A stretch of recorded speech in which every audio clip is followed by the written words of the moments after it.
Phil, Ohio, you're on the Wilkow Majority. Hello. Oh, good. I love being first in line. Yeah, you're talking about capitalism. You're saying how people on the left are utopian. I'm saying that you're utopian in your belief in pure market economics. That's utopian. Okay, so these people are still starving. Supply of food is down. Government has not been able to increase the supply of food. They've not been able to affect the price, the supply, the distribution. So, okay, fine. They'll starve. So that's what I'm saying, that you haven't allowed government to increase because you say that no, they have. We're now at the point where the UN, Phil, we're now at the point where the UN wants global food policy. For all we hear from people on the left is that we need a smaller group of people increasing their authority over a larger group of people, and that's going to make everything okay. And yet, our own founding documents created a government that was the complete opposite. Well, I'm sure all you got to do is look at the history books and know that we lived in the society that you're talking about. It was called the robber baron era. And during the robber baron era, we had this pure economic model that you're talking about. And it was changed by men who were voted into office.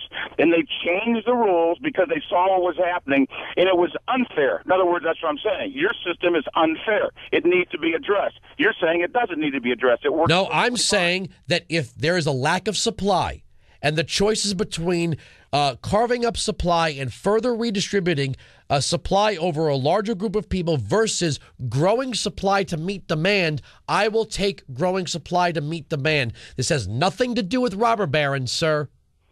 Oh, it has everything to do with robber barons. Because okay. The system you're talking about, when you have government carving up a limited supply of a commodity makes that the supply more available. Is that what you're saying?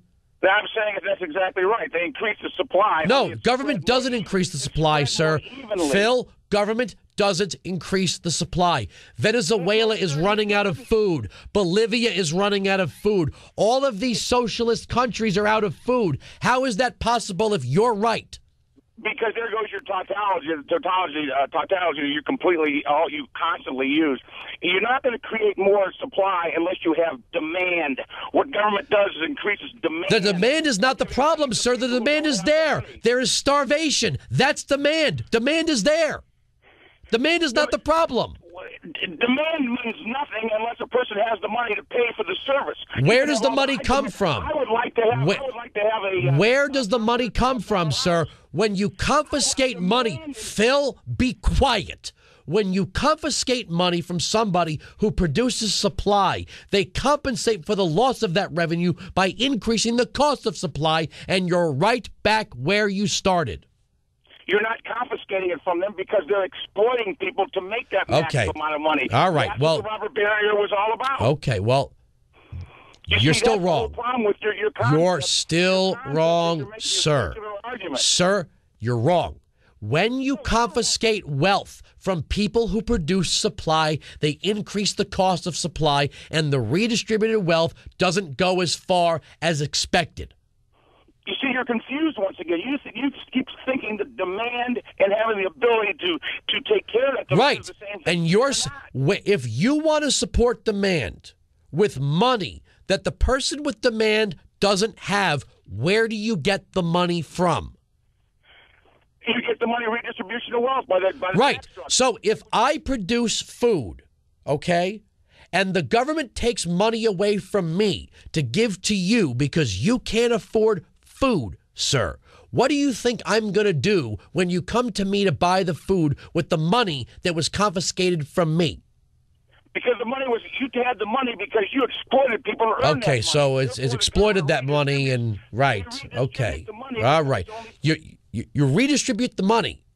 You still don't bring the prices down, sir. I raise my prices to compensate for the redistribution.